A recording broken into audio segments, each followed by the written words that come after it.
Guys অবশেষে ইয়াসিন হোসেনের channel খেয়ে দিল টিম রাকিব হোসেন। গাইস ইয়াসিন হোসেনের চ্যানেল সাসপেন্ড এবং রাকিব হোসেনের অজানা অনেক তথ্য ফাঁস করে দিলেন ইয়াসিন হোসেন। এবং নুসরাত জাহান অন্তরা দ্বিতীয় বিয়ে নিয়েও অনেক কথা বলেছেন এবং নুসরাত জাহান অন্তরা অনেক তথ্য ফাঁস করে দিয়েছেন ইয়াসিন হোসেন। তো আজকের এই ভিডিওতে রাকিব হোসেন এবং ইয়াসিন হোসেনের ঝামেলাগুলো নিয়ে বিস্তারিত বিষয় নিয়ে আলোচনা করা হবে, তাই সম্পূর্ণ ভিডিওটি দেখতে থাকুন। তো মূল ঘটনায় যাওয়ার আগে বলে নিচ্ছি, যারা যারা এখন আমাদের চ্যানেল নতুন তারা অবশ্যই চ্যানেলটিকে সাবস্ক্রাইব করে দিন। তো গাইস চলুন বেশি কথা না বেরিয়ে মূল ভিডিওতে যাওয়া যাক। গাইস আপনারা সবাই জানেন টিম রাকিব হোসেন থেকে ইয়াসিন হোসেন চলে আসার পর রাকিব হোসেন এবং ইয়াসিনের মধ্যে চলছে নানা ধরনের কন্ট্রোভার্সি। তো কিছুদিন আগে আমাদের এই চ্যানেলে তাদের দুজনের এই ঘটনা নিয়ে একটি ভিডিওতে আলোচনা করা হয়েছে। তবে এখন নতুন করে ইয়াসিন হোসেন আবারও আপডেট জানিয়ে দিয়েছে টিম রাকিব হোসেনের সকল টিম মেম্বার মিলে ইয়াসিন হোসেনের চ্যানেল এক এক করে 4টি স্ট্রাইক বেরিয়ে দিয়েছে।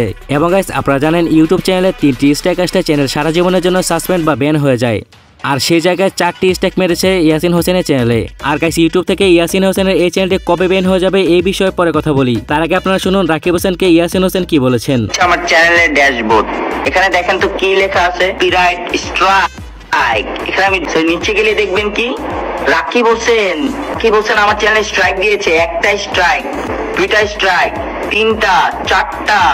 ভাই বেইমানি যদি করে থাকতাম আমি তোর চ্যানেলে স্ট্রাইক মারতাম, তোর চ্যানেলে আগে স্ট্রাইক মারতাম, তোর চ্যানেলটা আগে শেষ করতাম। আর তোমার বোন, হ্যাঁ আমার বউয়ের একটা এক্স ছিল মানসি, আমার 3-4টা থাকতে পারে, ওর একটা থাকলে সমস্যা কি? ওগুলা তোমার বোন কি করছে, গ্রুপে দিছে। তোমার বোনের ব্যাকগ্রাউন্ড তুমি জানো? তুমি একবার মারছিলা, তোমার কাছে ধরাই দিছিলাম যে এক ছেলের সাথে রাতে ফোন করছি। আমি তো সারাদিন 24 ঘন্টা তোমার পুটকির পিছিয়ে লেগে থাকতাম। আমি রুম ডেটে কি তোমার বউয়ের সাথে গেছিলাম? তোমার বউ যে এগুলা লেখছে যে আমি রুম ডেট করছি, আর তোমার বউয়ের দ্বিতীয় বিয়ে যে হয়েছে, হ্যাঁ এই কথা ভাই আমি বলতে চাই নাই।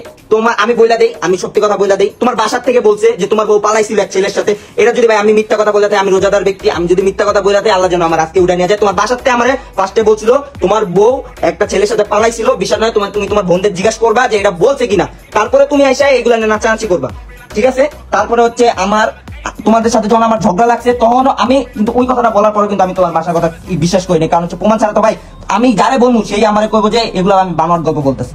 তারপরে ভাই আমার ফ্রেন্ড লিস্ট। তো গাইস ইয়াসিন হোসেন এছাড়াও আরো অনেক কিছু বলেছেন রাকিব হোসেনকে নিয়ে, এবং নুসরাত জাহান অন্তরা দ্বিতীয় বিয়ে নিয়েও অনেক কথা বলেছেন। আর হ্যাঁ গাইস এখানে সবগুলো ফুটেজ আপনাদের কাছে শেয়ার করা সম্ভব হচ্ছে না, আপনারা চাইলে ইয়াসিন হোসেনের চ্যানেলে গিয়ে দেখতে পারেন। তো গাইস ইয়াসিন হোসেন যেহেতু রাকিব হোসেনের ক্যামেরাম্যান ছিল এবং তাদের টিমমেটও ছিল, সেক্ষেত্রে তাদের একসাথে ব্লগ থাকাটা স্বাভাবিক। তো ইয়াসিন হোসেনের চ্যানেলে আপলোড করা রাকিব হোসেন এবং তাদের টিম মেম্বারের সকল ব্লগগুলো এক এক করে বেছে নিয়ে টিম রাকিব হোসেন তাকে 4টি কপিরাইট স্ট্রাইক মেরে দিয়েছেন। আর ইয়াসিন হোসেনের এই চ্যানেলটিতে মার্চের 25 তারিখ পার্মানেন্টলি ব্যান হয়ে যাবে। তো গাইস এই নিয়ে ইয়াসিন হোসেনের 2টি ঘটনা শেয়ার করছে, কিন্তু রাকিব হোসেন এই নিয়ে এখনো মুখ খোলেনি, কিন্তু কেন তা কিন্তু অজানা। তো মেবি এই নিয়ে রাকিব হোসেন খুব শীঘ্রই মুখ খুলবেন। তার আগে আমরা এই বিষয়ে কেউ কন্ট্রোভার্সি না করি। তো তাদের এই বিষয়ে আপনাদের কিছু বলা থাকলে কমেন্টে জানাতে পারেন। তো আজকের মতো এখানে শেষ করছি, কথা বলবো পরবর্তী আপডেট খবরে।